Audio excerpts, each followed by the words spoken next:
સેવ બનાવવાની છે. અહીંયા લોટ મીઠું નાખ્યું, મીઠું અને મોણ મોણ નાખ્યું, હળદર અને હળદર, નિમક, મોણ અને હળદર.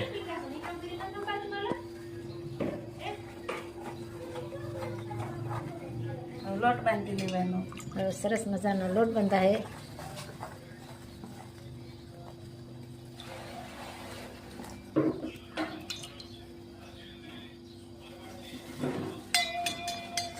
મસ્ત મજાનો લોટ બંધાય છે અને સેવ પણ તૈયાર થાય હમણાં.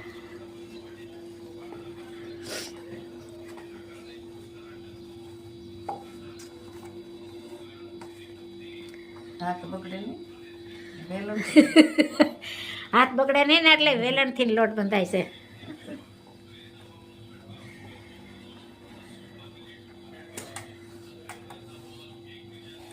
ચારે કોઈ હકરતો જવાનો અને મિક્સ કરતો જવાનો એટલે સરસ મજાનો લોટ બંધાય તૈયાર થઈ જાય.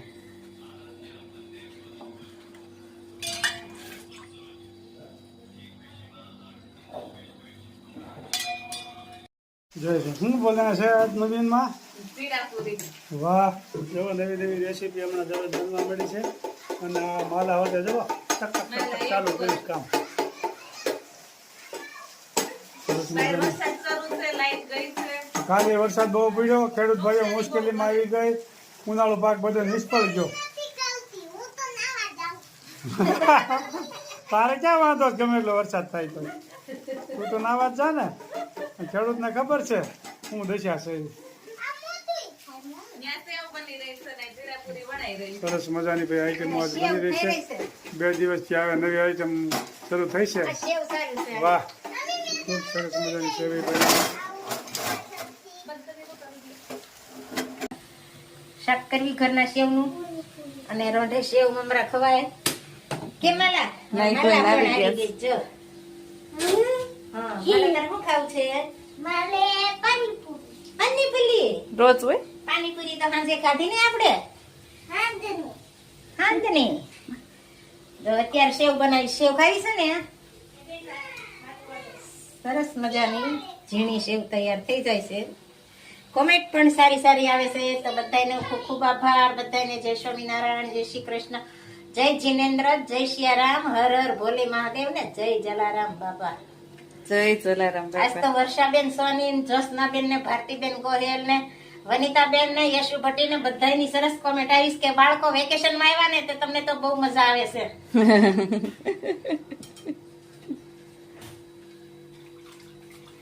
વેકેશન માં મજા જ આવે ને. બધાને મજા આવે વેકેશન માં. પછી તમે ત્રણ ના ત્રણ જ હોય. સેવ વાળી કઢી બનાવવાની છે આજે. સેવે બનાવી સેવ વાળી કઢી બનાવવાની છે. કઢી વાળી કઢી. કઢી વાળી કઢી સાદી, કઢી વાળી કઢી અને રોટલા સાદું છે ભોજન આજ. પૂરી સેવ ને સેવ વાળી કઢી અને વઘાર કરવાનો. રાઈ, જીરું, મેથીનો પાવડર, મરચું, તમાલપત્ર અને લીમડો. ખાસ અહીંયા ડોઈને તૈયાર કરવી છે. સેવ વાળી કઢી હોય ને એટલે મારે લોટ ઓછો નાખવાનો. હા, સડવા દેવી પડે ને. અને મસ્ત મજાનો વઘાર.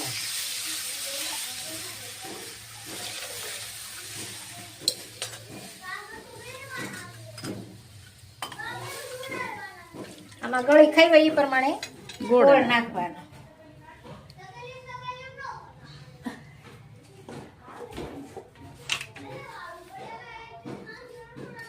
અને નિમક.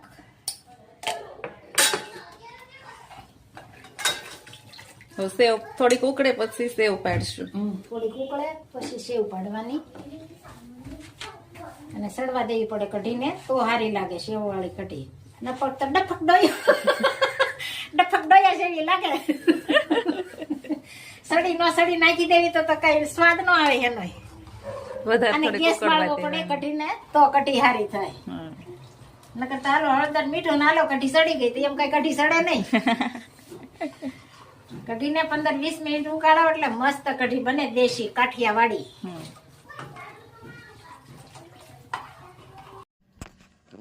બેની યાદ અવશ્ય રસે આનંદનો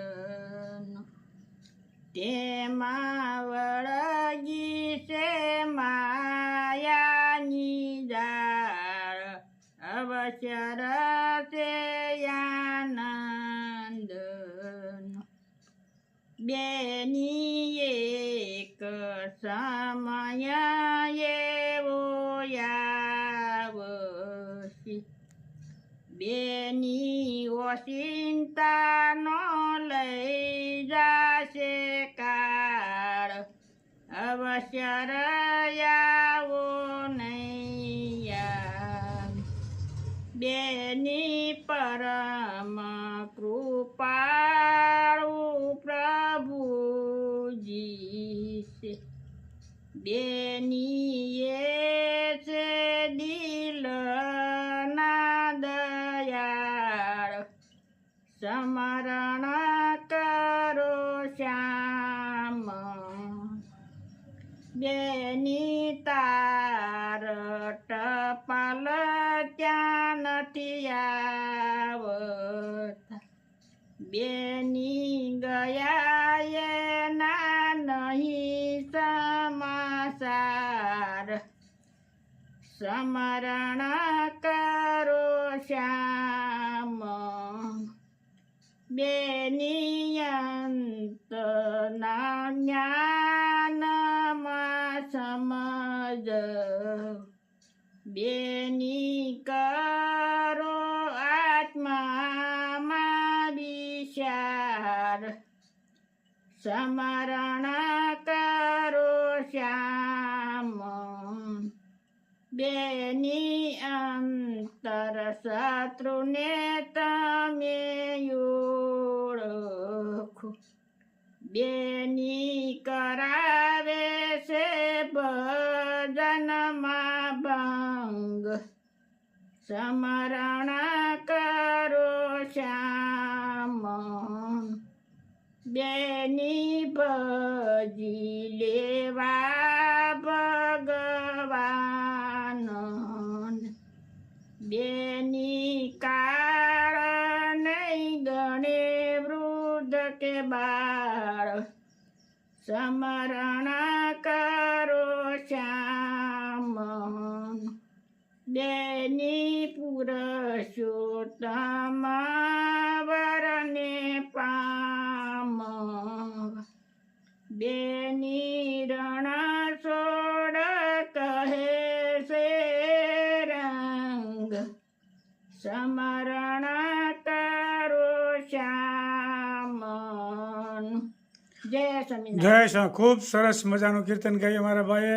એક એક કડી જીવનમાં ઉતારવા જેવી છે કે નાના બાળે નહીં ગણે કોઈ વૃદ્ધે નહીં ગણે કાળ ઓચિંતાનો આવી જાય. આ ઘડી ભગવાનને સ્મરણ કરવાની છે. મનુષ્યનો અવતાર જન્મ મરણના ફેરા ટાળવાનો છે એટલે ખૂબ સરસ મજાનું જીવનમાં ઉતારવા જેવું કીર્તન ગાયું મારા ભાઈએ. જય સ્વામિનારાયણ. જય સ્વામિનારાયણ.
ઘર